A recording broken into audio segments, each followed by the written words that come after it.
Baik, assalamualaikum warahmatullahi wabarakatuh. Selamat siang Bapak Ibu semuanya.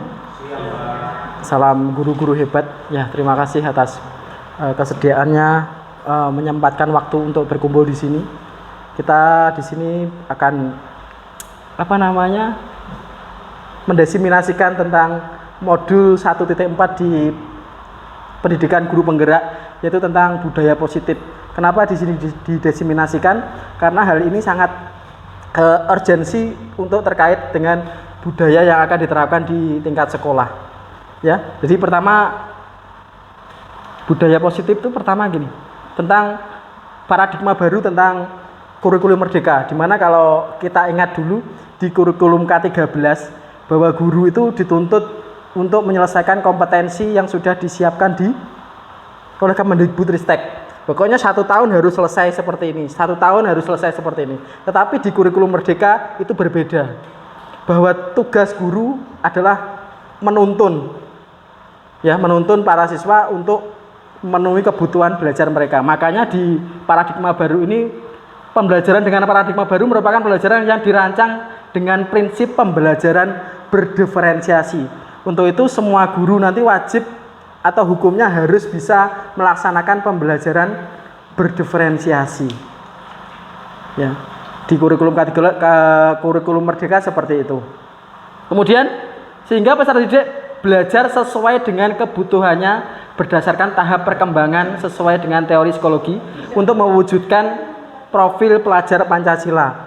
Jadi sebagai guru kita harus memenuhi segala macam kebutuhan siswa. Jadi untuk melakukan pembelajaran berdiferensiasi, pertama yang harus kita lakukan adalah melakukan tes untuk mengetahui kebutuhan siswa. Ya, jadi kalau di tempat kita dari siswa yang heterogen, tugas kita bukan menghomogenkan mereka, tetapi kita harus memberikan pelayanan semuanya. Berarti guru itu harus secara persiapan atau kesiapan belajar harus menyiapkan banyak hal. Satu, menyiapkan materi yang berdiferensiasi, menyiapkan proses yang berdiferensiasi, dan menyiapkan produk yang berdiferensiasi. Tuntutannya seperti itu Bapak Ibu. Ya, ini paradigma baru tentang kurikulum merdeka. Selanjutnya tentang disiplin positif. Disiplin positif itu kalau secara arti kata disiplin itu adalah belajar dengan positif itu hal-hal baru yang memberikan dampak guna bagi diri kita. Ya, kalau disiplin artinya adalah belajar. Disiplin mengacu pada disiplin diri yang memiliki tanggung jawab terhadap apa yang dilakukan berdasarkan nilai-nilai yang diyakini. Nah, terus sebagai peserta didik, tujuan kita adalah menciptakan peserta didik yang memiliki disiplin diri, sehingga mereka berperilaku mengacu pada nilai-nilai kebajikan universal dan memiliki motivasi intrinsik dalam perubahan perilaku ke arah yang lebih baik. Yang lebih utama dalam proses disiplin positif ini adalah menumbuhkan motivasi intrinsik atau menumbuhkan kesadaran dari dalam diri peserta didik atau siswa untuk melakukan sesuatu yang baik.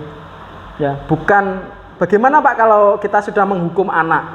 Ya, namanya proses itu dianggap sebagai bentuk pembelajaran. Ya, terus proses melakukan pembelajaran terus, ya. Selanjutnya tentang kebutuhan dasar manusia secara esensi sama, siswa dan guru esensinya adalah manusia yang sama, yang mempunyai kebutuhan. Dalam segala sesuatu yang kita lakukan pasti ditujukan untuk memenuhi segala keinginan kita. Segala sesuatu yang kita lakukan untuk mendapatkan apa yang kita inginkan. Jadi apapun tindakan kita, apapun tindakan anak itu adalah dalam rangka memenuhi kebutuhan mereka, memenuhi kebutuhan psikis maupun fisik mereka. Ada berapa kebutuhan? Nah, di sini ada 5 kebutuhan dasar manusia. Pertama itu ada bertahan hidup, bertahan atau defense. Ya, itu adalah contohnya ya makan, minum, tempat tinggal, keamanan dan kesehatan.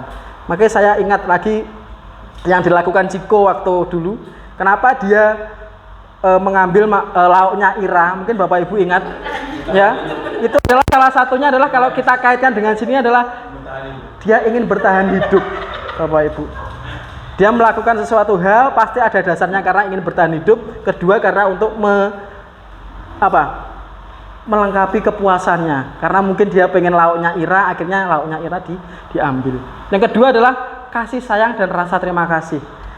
Sama halnya seperti kita manusia, sebagai guru kita juga perlu namanya kasih sayang dari anak. Begitu pula sebaliknya, anak itu perlu kasih sayang dari kita.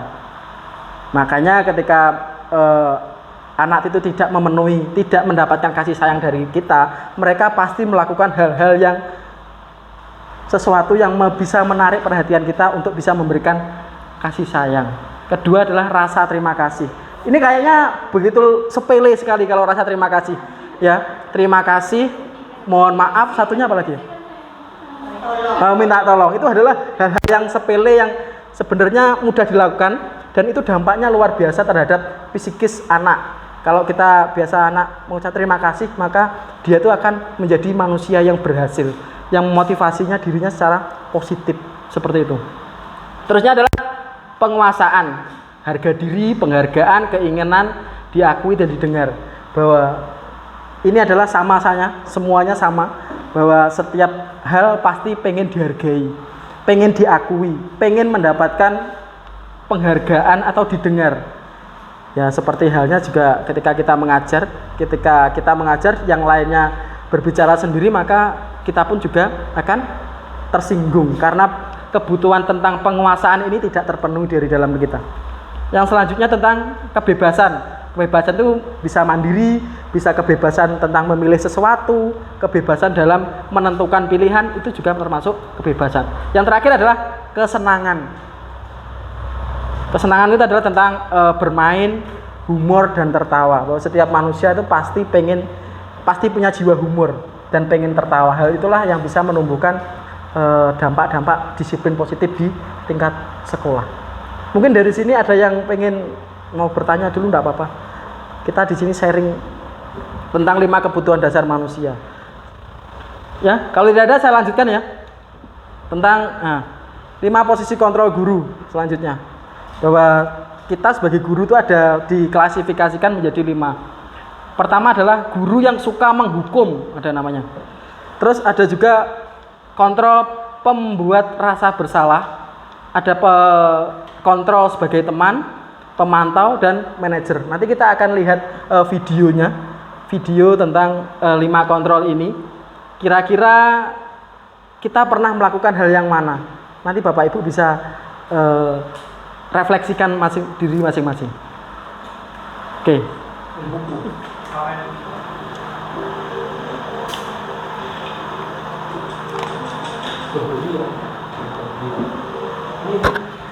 Naran,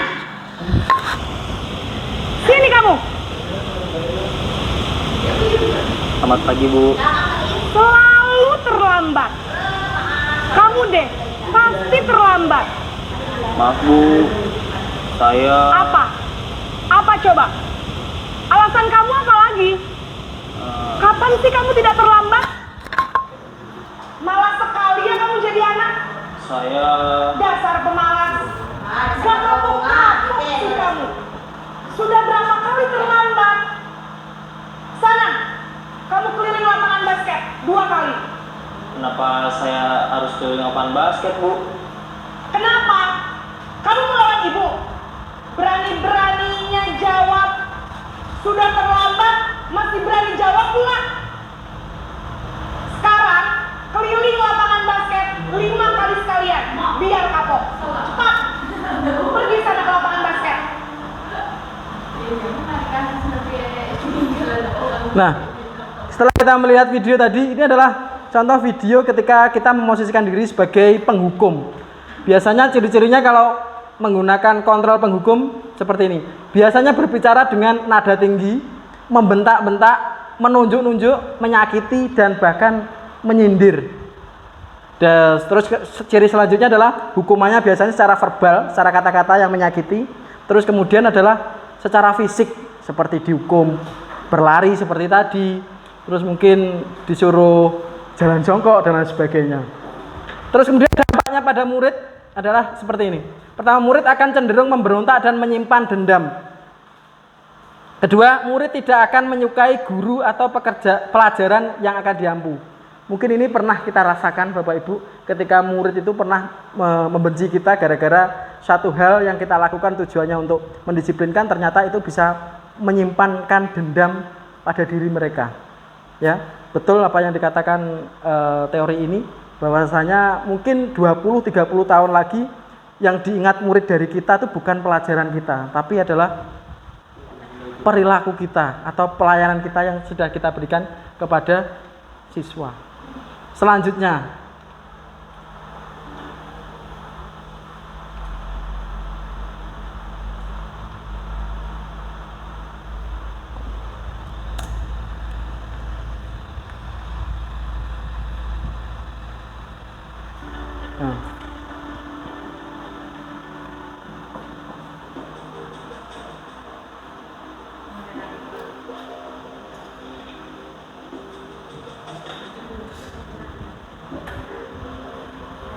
Naren,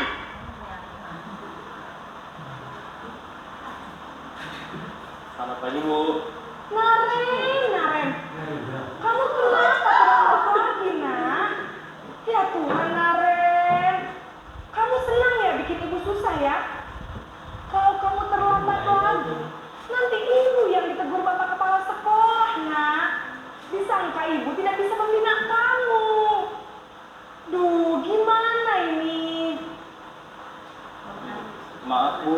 Duh, Gusti Naren, kamu suka ya kalau ibu ditegur bapak kepala sekolah? Terus, sekarang ibu harus tulis apa ini di buku absen? Ini kamu sudah sering terlambat loh. Ibu harus apa coba? Maaf, Bu. Maaf sekali. Ya sudah, lain kali jangan bikin ibu susah lagi ya nak ya. Ibu tidak akan kuat lagi kalau kamu begini terus. Bisa jantungan kalau ibu tegur bapak kepala sekolah. Sana cepat ke kelas. Maaf ya, Bu.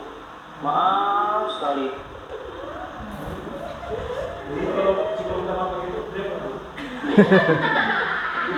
baik. Di posisi kontrol ini pembuat rasa bersalah biasanya guru itu melakukan dengan berbicara suaranya cenderung lembut, tenang, kata-katanya menyalahkan murid. Terus selanjutnya kata-kata yang dikatakan cenderung membuat murid merasa orang yang bersalah atau orang yang gagal. Kemudian memandang buruk dirinya sendiri, merasa tidak berharga dan tidak sanggup membahagiakan orang lain. Itulah dampak ketika kita mungkin menyudutkan murid atau peserta didik. Terus, nah ini dampaknya lagi, murid akan menganggap dirinya adalah orang yang salah dan gagal. Yang kedua, murid akan menyimpan emosi dan energi negatif dalam dirinya. Di dalam hal ini mungkin kalau anak yang selembe atau tidak itu, maka dia tidak akan terpuruk terlalu lama. Ketika kita salahkan, mungkin kita dalam penanganan memojokkan atau menyudutkan anak, ketika dia mempunyai jiwa psikis mental yang kuat, dia tidak akan goyah apapun. Tapi kalau ini terkena di anak yang mentalnya lemah, maka dia akan terpuruk semakin lama. Seperti itu ketika kita melakukan kontrol pembuat rasa bersalah. Ini selanjutnya, ketika memosisikan sebagai posisi teman, masih dengan tokoh yang sama.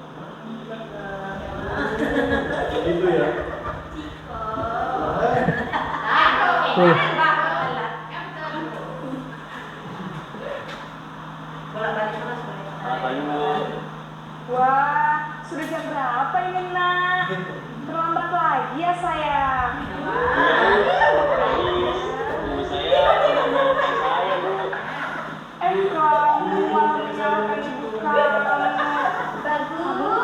Bagus sekali kamu. Kok terlambat sih? Iya, Bu. Saya memang terlambat bangun tadi. Jadi, biarpun saya lari kencang, tetap gak kekejar, Bu. Ya sudah sana, nanti lain kali larinya lebih kenceng lagi ya. Lagi. Bikin dasar ibu demi ibu. Bisa kan? Bisa lah, Bu. Ya sudah sana masuk kelas. Ibu beresin urusan absen kamu. Kamu ini ada-ada saja. Nah, ini adalah di posisi teman. Nah, ciri-cirinya kadang guru berbicara dengan suara ramah, akrab, dan bersenda gurau, mengajak bersanda. Kemudian murid akan merasa senang, aman dan akrab dengan guru. Identitas yang tercipta adalah sukses dan berhasil. Ketika kita menerapkan posisi ini, maka anak itu tidak akan merasa dirinya itu gagal. Dia akan senang, bahkan mungkin akan senang mengulang-ulang lagi ya karena. Terus dampaknya apa? Murid akan tergantung pada orang tertentu. Terus yang selanjutnya adalah murid hanya berperilaku baik kepada guru-guru tertentu saja. Biasanya ada kan murid yang ketika dengan guru ini baik banget, tapi ketika dengan guru lain dia berbuat, nah contohnya aja Fajar ya, bisa bawakan rambutan, ya. Ke yang lain berbeda. Ya itulah contoh ketika kita memposisikan guru sebagai teman. Ada lagi selanjutnya yaitu adalah posisi pemantau.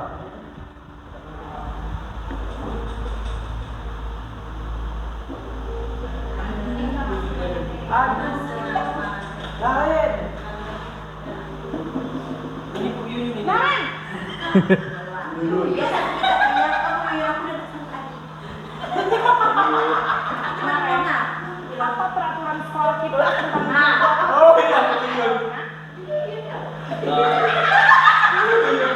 Sekolah jam 7, Bu. Iya betul, sekarang sudah jam 7.20. Naren sudah tahu konsekuensinya jika terlambat hadir. Paham, Bu. Saya harus tinggal kelas pas jam istirahat selama 20 menit. Iya benar, konsekuensinya demikian. Jadi nanti jam 9.30 pas istirahat, kamu harus tinggal di kelas, kerjakan tugas tambahan untuk ketertinggalan kamu, ya? Baik, Bu.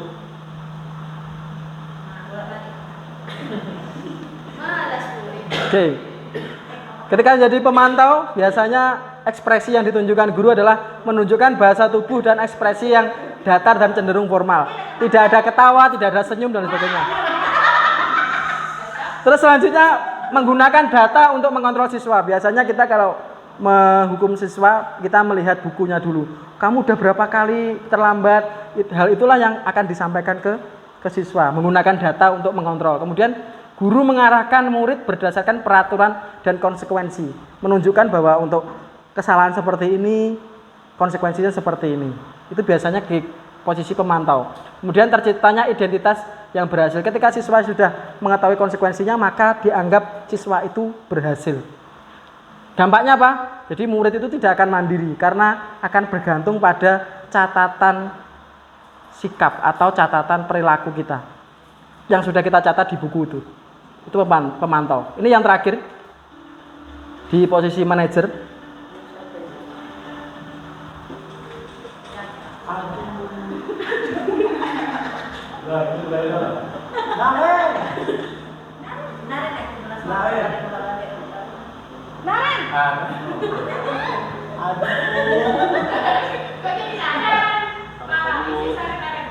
Selamat pagi, Naren. Maaf, Bu. Saya terlambat. Iya, sekolah masuknya jam 7, sekarang sudah jam 7.20. Jadi sekarang bagaimana ini, Naren? Maaf, Bu. Saya lupa setel alarm saya semalam. Baiklah, menurut kamu, keyakinan sekolah yang mana yang perlu kamu tingkatkan? Menghargai diri sendiri dan orang lain mungkin ya, Bu. Setuju. Jadi, apakah Naren meyakini prinsip saling menghormati tersebut? Iya, Bu. Saya meyakininya. Apakah Naren bersedia memperbaiki masalah keterlambatan ini? Bersedia, Bu. Bagaimana kamu akan perbaiki masalah keterlambatan ini? Saya akan coba untuk tidak lupa menyetel alarm saya, Bu. Baik, kalau Naren lupa menyetel alarm di rumah, ada orang yang kira-kira bisa bantu mengingatkan tidak? Ada, Bu. Kakak saya, Kak Emma. Ada lagi selain Kak Emma? Selain Kak Emma, ada ibu saya. Baik, jadi yang mengingatkan Naren adalah Kak Emma dan ibu kamu ya? Kira-kira akan mulai set alarm kapan nih, Naren? Setelah pulang sekolah, akan segera saya lakukan. Baik, jadi Naren akan setel alarm untuk bangun besok pagi dan akan diingatkan oleh kakak dan ibunda Naren ya. Ada lagi yang mungkin perlu dilakukan, Naren, agar tidak terlambat bangun lagi? Tidak ada, Bu. Baik, Naren, terima kasih untuk kerjasama kamu. Sekarang kamu perlu kembali ke kelas untuk belajar. Baik Bu, terima kasih. Ya. Baik, itulah 5 posisi kontrol beserta videonya. Ya. Ya. Kita yang sudah ngajar di sekolah mungkin ada yang 5 tahun, 6 tahun dan sebagainya, pasti pernah mencoba merefleksikan kira-kira saya pernah di mana. Ya. Ketika pernah melakukan kesalahan ya itulah namanya proses belajar, tidak ada masalah. Setelah melihat video ini kira-kira apa refleksi dari Bapak Ibu? Coba Bu Rida, Bu setelah melihat 5 posisi kontrol, pendapat Ibu apa Bu? Tentang saya. Tentang video tadi. Pendapat maksudnya Refleksi tentang 5 posisi kontrol.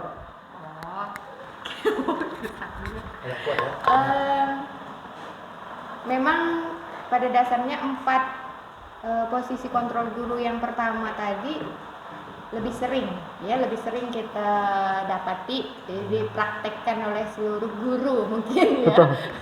Tidak terkecuali saya Iya. karena itu istilahnya kolosal sekali dari zaman dulu pun memang udah kayak gitu ibaratnya ya. Jadi pola guru itu kebanyakan ya seperti itu, suka menghukum, suka membuat merasa bersalah, terus ya ada juga yang bersikap berteman dengan murid dan monitor atau pemantau. Tapi yang kelima itu memang jarang ditemui kalau sebagai manajer itu. Tapi yang memang sebaiknya dilakukan sih ya yang terbaru itu ya manajer itu yang perlu gitu coba terapkan di kehidupan perguruan kita. Oke, tepuk tangan buat Bu Rida ya. Betul. Kita ada satu lagi, Pak Daniel.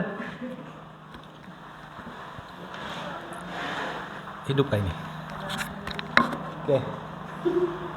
Oke Pak, berdasarkan apa yang sudah saya lihat, saya tonton tadi, apa yang menjadi refleksi bagi pribadi saya, yang pertama ya perlu kita memperbaiki diri dari sudut pandang apa yang terjadi di dalam sekolah kita, seperti itu. Jadi memang kalau anak-anak pasti mengalami banyak kendala. Contohnya kalau di sekolah kita kerapian, kadang dia berperilaku kepada temannya, kadang dia mudah tersinggung, kadang seperti itu. Jadi kadang penanganan yang baik dan setelah melihat 5 posisi kontrol. 5 posisi kontrol, ya saya lebih mengerti dengan cara posisi kontrol manajer ya. Jadi diharapkan ya saya pribadi harus bisa memiliki sikap itu seperti manajer kepada anak-anak, sehingga memberikan dampak yang baik untuk peserta didik. Seperti itu Pak, kalau refleksi dari saya. Oke, baik, terima kasih. Tepuk tangan buat Pak Daniel. Baik, betul sekali apa yang disampaikan Pak Daniel dan Bu Rida, mungkin sudah cukup mewakili. Bahwasanya di sini ya, posisi manajer adalah yang disarankan untuk membimbing murid untuk memiliki sikap positif, yaitu murid yang mandiri, tanggung jawab dan dapat menyelesaikan masalah. Ya betul, tujuannya tadi adalah betul apa yang dikatakan adalah tujuannya agar dapat merefleksi apa tindakannya. Terus murid dapat belajar dari kesalahan dan mencari sebuah solusi untuk menyelesaikannya. Betul. Jadi posisi paling ideal kontrol itu adalah posisi manajer. Ya, bahwa kita harus bisa membuat anak itu merasa bertanggung jawab dan bisa menyelesaikan masalahnya secara mandiri. Ya, menemukan solusinya sendiri. Baik, nah mungkin setelah kita belajar sini, mungkin kita nanti pasti saya yakin dari benak Bapak Ibu pasti punya keinginan untuk memperbaiki atau meningkatkan lagi pelayanan kepada anak terkhusus apabila sedang terkena masalah. Selanjutnya kita sudah selesai di sini. Materi selanjutnya adalah tentang segitiga restitusi. Ya, nanti kita akan lihat segitiga restitusi adalah suatu proses dialog yang dijalankan oleh guru agar dapat menghasilkan murid yang mandiri dan bertanggung jawab. Kenapa segitiga? Karena ada 3 sisi yang memang di sini saling berketerkaitan. Ketika menghadapi masalah, maka yang harus dilakukan pertama adalah di sisi paling bawah. Jadi pertama kali adalah harus menstabilkan identitas peserta didik atau yang terkena masalah. Yang kedua adalah memvalidasi tindakan yang salah Dan yang terakhir adalah menanyakan tentang keyakinan. Setelah ini kita akan tonton sebuah video tentang penyelesaian masalah. Nah, ini. Mary. Mary pintar. Oh, kenapa?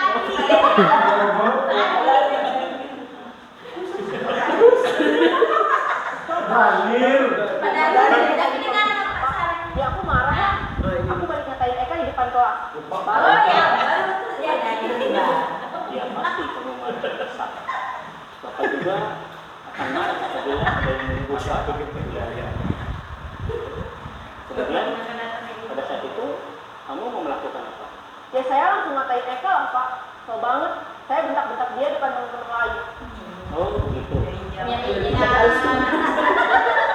Suatu alasan tertentu bukan? Iyalah, masa saya diam saja Pak? Ya saya bela diri lah. Masa saya dituduh tukang fitnah? Ya wajar lah. Pertahankan harga diri itu sesuatu yang penting buat kamu. Beruntung kamu tidak bertindak lebih gegabah lagi. Hanya membentak-bentak. Iya Pak.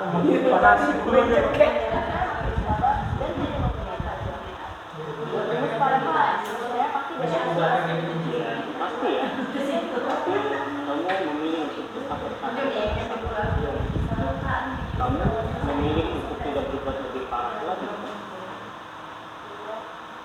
Nah, sekarang coba kita lihat lagi tindakan kamu yang bentak-bentak Eka di kelas. Tindakan kamu itu kira-kira sesuai dengan keyakinan kelas atau prinsip kamu tidak? Enggak lah Pak. Capek Pak jadi pemarah.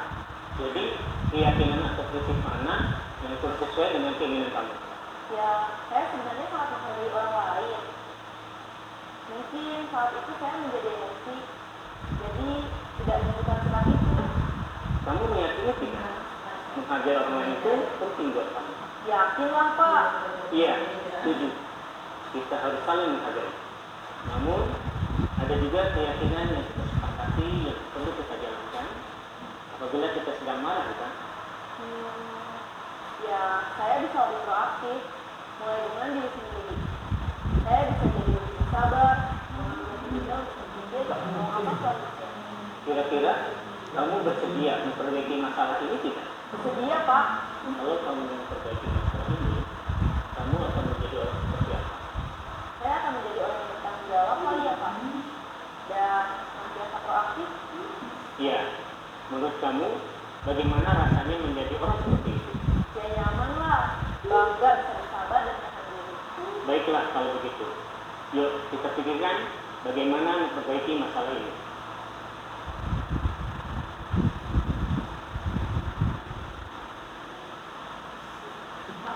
Baik. Baik, dari video ini adalah contoh posisi idealnya adalah posisi manajer. Ya, di dalam proses ini adalah pertama tadi di garis paling bawah tentang menstabilkan identitas. Nah,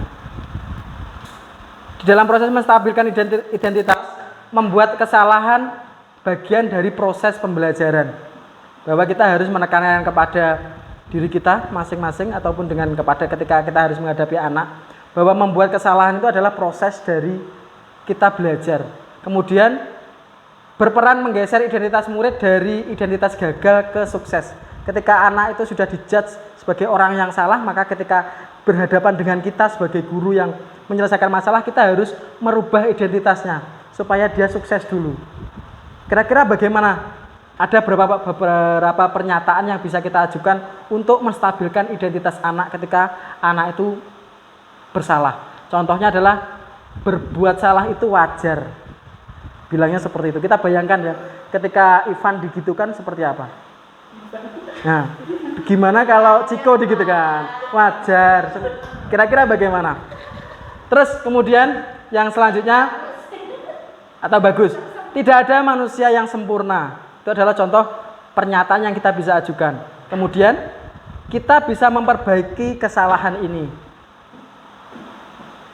Bapak Ibu juga pernah melakukan itu. Itu adalah contoh pernyataan yang bisa menstabilkan identitas anak. Ada lagi enggak ini? Bapak Ibu tidak mau mencari siapa yang salah tapi Bapak Ibu ingin mencari solusi dari permasalahan ini. Yang terakhir adalah apakah kamu sudah menjadi orang yang baik untuk dirimu sendiri? Itu adalah contoh pernyataan untuk menstabilkan identitas anak. Selanjutnya, di sisi yang kedua adalah memvalidasi tindakan yang salah. Jadi setiap tindakan itu harus divalidasi dulu. Contohnya adalah mengenali dan mengakui kebutuhan murid dapat memperbaiki hubungan dengan murid. Pernyataan dan pertanyaan disampaikan dengan nada tidak menghakimi dan memojokkan. Jadi ketika menanyakan kesalahan atau memvalidasi anak, diharapkan bisa menggunakan nada yang tidak menghakimi atau menyalahkan anak. Pernyataan yang bisa diajukan, contohnya gini, kamu pasti punya alasan mengapa kamu melakukan hal itu. Ya betul, seperti di teori kebutuhan tadi, bahwa setiap tindakan yang akan kita lakukan, baik itu benar atau salah, pasti ada alasannya. Seperti Ciko tadi ya, mencuri lauknya itu pasti ada alasannya, karena untuk kebutuhan makan. Yang kedua, padahal kamu bisa melakukan lebih buruk dari ini. Jadi masih salah pun masih kita cari sisi-sisi perkataan positifnya. Nah, selanjutnya, kamu patut bangga karena kamu telah melindungi suatu yang penting buatmu. Ini contoh saya ingat adalah ketika Roni melempar buku ke Feren. Ternyata dia itu mempertahankan dirinya karena emosi dengan Feren. Padahal yang memulai pertama adalah Feren. Ini contohnya ini. Terus kamu melakukannya karena mempertahankan suatu yang penting bagimu. Ini adalah contohnya adalah ketika Roni masalah kemarin, ya. Nah, yang terakhir tentang menanyakan keyakinan. Saat perilaku telah divalidasi dan identitasnya sukses, telah stabil, maka murid telah siap mengajukan keyakinan dan tindakannya yang salah. Pernyataan yang bisa kita sampaikan adalah mengembalikan lagi kepada anak. Kira-kira contohnya apakah tindakanmu sudah benar? Contohnya seperti itu. Terus selanjutnya bisa lagi contohnya adalah nilai-nilai apa yang telah disepakati bersama. Terus kemudian kamu ingin seorang seperti apa? Itu adalah contoh pernyataan yang bisa kita gunakan ketika kita mencoba menggali refleksi dari anak. Jadi kita tugasnya adalah fasilitator saja. Yang menentukan, yang membuat keputusan adalah anak sendiri. Di teori segitiga restitusi seperti itu. Pak, berarti guru itu harus sabar banget loh. Iya, guru tidak boleh emosi. Ya, di segitiga restitusi seperti itu. Maka ketika anak bersalah, mereka sendiri nanti yang akan bertanggung jawab atas kesalahannya pada dirinya masing-masing atau kepada orang lain. Ini terakhir. Nah, ini yang terakhir. Dalam rangka penerapan program disiplin positif, hendaknya guru memiliki standar kepribadian profesional dan sosial yang baik, di mana guru mampu merefleksikan dirinya dalam posisi kontrol saat ini. Bagaimana perjalanan dirinya sebagai among. Among ini adalah bahasa Jawa. Kalau di dalam bahasa Indonesianya membimbing atau mengarahkan. Momong itu loh, sama aja ya, momong. Kalau kita momong identiknya adalah momong kepada anak. Yang menuntun murid menjadi insan yang mandiri, merdeka dan bertanggung jawab. Baik, itu adalah paparan dari refleksi atau desiminasi modul 1.4 budaya positif. Mungkin dari sini ada yang mau ditanyakan atau yang kita diskusikan bersama-sama.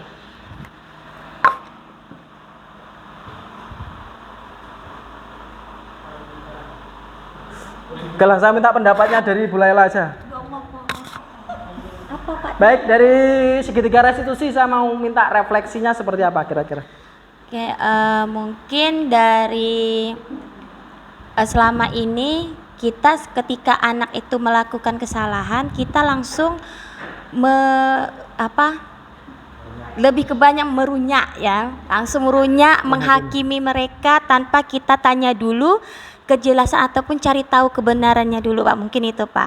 Nah jadi setelah saya mendapatkan materi ini, oh ternyata sebelum kita itu menghakimi mereka, harusnya kita cari tahu dulu apa sih sebenarnya ya apa sampai mereka itu melakukan hal tersebut. Jadi gitu. Jadi itu kita bisa dari sini saya bisa tahu lah, terutama saya sebagai wali kelas ya Pak ya. Karena anak didik saya itu banyak juga sering banyak melakukan kesalahan, jadi saya bisa tahu oh mungkin saya lebih banyak lagi belajar dari hal-hal yang Bapak sampaikan hari ini. Mungkin itu saja Tepuk Pak. tangan buat Bu Laila. Semuanya. Ini Pak Halim. Lanjut Pak Halim. Oke, terima kasih Pak Sam untuk waktunya. Iya Pak.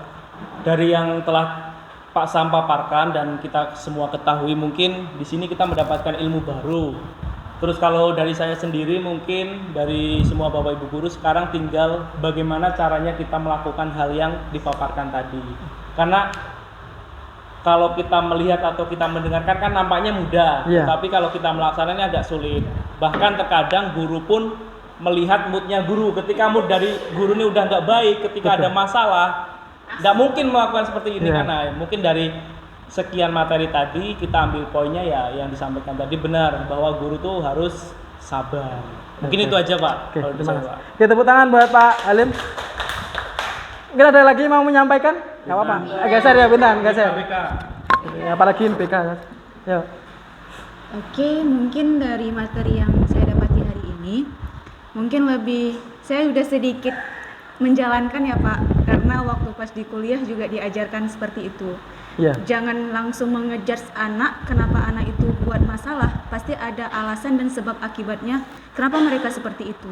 Jadinya ketika saya menambah ilmu baru juga, ketika saya juga di dalam ruangan BK ketika menanyakan kepada anak, saya menanyakan lagi, kembalikan lagi kepada anaknya, kenapa kamu sadar nggak kenapa kamu melakukan hal itu? Dan anak juga menjawabnya bahwa memang dia melakukan kesalahan itu karena emang dari dirinya sendiri gitu Pak. Nah, cuma itu aja yang saya dapati. Terima kasih Pak Sam dengan materinya, menambah materi baru untuk saya. Tepuk tangan. Lanjut Pak Aga. Sama aja sih. Oke Pak, dari materi yang tadi itu sedikit menyadarkan saya bahwasannya ya sama sih. Karena kita kan tidak tahu masalah awal murid itu bagaimana gitu kan. Jadi dari video tadi mendapat ilmu bahwasannya jangan langsung kita mengambil sisi pemikiran kita, tapi kita harus tahu juga apa yang terjadi sama anak murid itu. Jangan langsung kita menjudge bahwa anak itu salah atau apa, tapi kita harus tahu juga awal mula permasalahannya bagaimana. Oke, sekian Pak. Oke, tepuk tangan buat Pak Haga. Ini lanjut Bu Putri. Oke, baik, terima kasih Pak Sam untuk paparan materinya. Yang bisa saya refleksikan itu sebenarnya seperti yang dibilang Bu Rida tadi, yang nomor 1 sampai nomor 4 itu posisi kontrol kita itu yang seringnya nomor 1 sampai nomor 4. Terlebih saya sendiri juga kadang seperti yang dibilang Pak Halim tadi, tergantung mood, apalagi kita pagi-pagi udah disuguhkan hal-hal yang membuat spanning, pasti sepanjang hari itu apapun yang terjadi pasti ujung-ujungnya jadi dia kontrol penghukum, apapun ceritanya. Jadi ya semoga setelah dengan adanya paparan tersebut tadi itu di kontrol nomor 5, ya semogalah Tuhan juga memberikan kesabaran yang lebih luas lagi untuk kita. Amin. Supaya kita bisa menerapkan kontrol yang terakhir. Manajer. Oke, tepuk tangan buat Bu Putri. Pak Dadi udah tadi ya?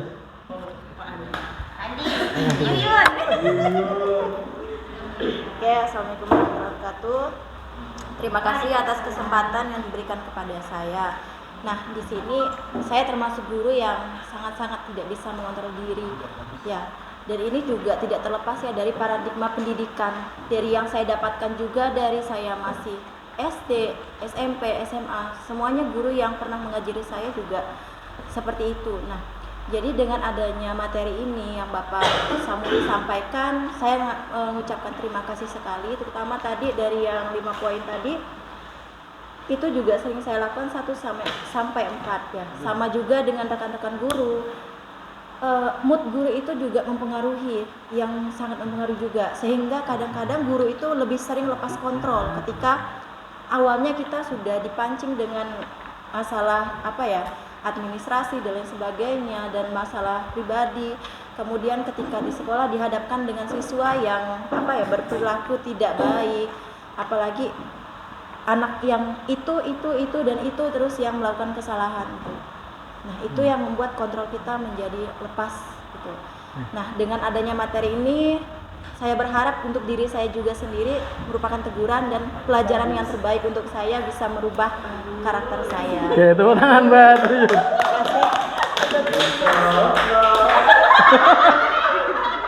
Gak kayak gitu juga kan? Selanjutnya Pak Andi.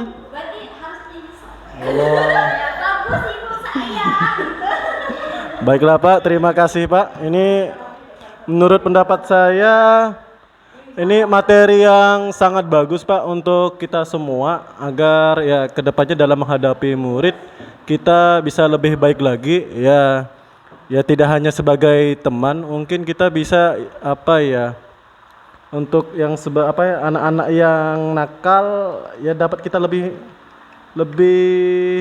mengarahkan dia agar bisa lebih baik gitu. Baik itu dari dalam segala sikap dan segalanya. Nah, apalagi ini untuk tantangan buat saya kayak si Bimo. Nah, ini saya lebih gimana gitu dalam menghadapi si Bimo agar dia bisa lebih bisa mau sekolah lagi intinya di situ. Nah, nggak tahu nih metode yang mana, apakah manajer kah atau RC atau apalah. Bingung karena iya, saya bingung solusi untuk dia ini gimana gitu, Pak. Itu aja. Oke, Pak. Terima kasih. Ini pertanyaan atau? Iya, Pak. Ya, solusi juga, Pak. Kayak si Bimo, metode atau cara yang manakah untuk karakter si Bimo? Apalagi tipe anak ini sangat introvert sekali, Pak. Ya. Baik. Ya, apakah seperti teman, apakah manajer atau apa gitu Pak untuk si Bimo-nya? Ya, oke, baik, terima kasih Pak Andi, tepuk tangannya buat Pak Andi. Baik. Baik, sekaligus pertanyaan dari Pak Andi tadi. Kira-kira kita pun bisa berdiskusi di sini.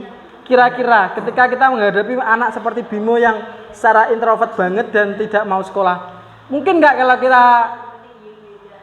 kita menggunakan posisi kontrol menghukum? Mungkin nggak? Nggak mungkin. Semakin kita menggunakan ini, semakin dia tidak akan mau bersekolah lagi. Terus kedua, apakah ketika kita membuat merasa bersalah? Tidak apa lagi, tidak mungkin. Ketika posisi teman, ya mungkin ini bisa dilakukan. Karena ini adalah tahap awal ketika menghadapi anak introvert. Pertama adalah berani mencoba untuk dia mau berbicara dulu. Mau ketika kita bisa berkomunikasi, maka yang harus kita lakukan adalah posisi teman. Untuk hal-hal lain itu perlu dipikirkan nanti. Jadi untuk pertama adalah berani bisa membuat Bimo itu mau berkomunikasi dengan kita seperti dulu. Ya. Ya, ini adalah tantangan buat Pak Andi dalam menghadapi Bimo ya. Baik. Selanjutnya kalau sudah baru nanti kita akan menggunakan posisi pemantau ataupun manajer. Oke. Baik. Cukup sekian untuk pemaparan materi tentang budaya positif. Saya mengucapkan terima kasih banyak atas kerelaan atau kesediaan Bapak Ibu untuk menjadi audien atau di sini berdiskusi di sini. Dan nanti untuk calon guru penggerak tetap semangat, tetap jalani prosesnya. Nanti akan sampai juga di tahap yang seperti saya, ya. Dan untuk yang belum ikut CGP segera daftar, masih ada waktu, penutupan besok. Ya. Pak Andi, Pak Halim, Bu Putri, belum. Ya, nanti bisa mengikuti program CGP. Karena banyak sekali materi yang bisa kita dapatkan di sini. Mungkin seperti itu aja untuk kegiatan diseminasi kita pada sore hari ini.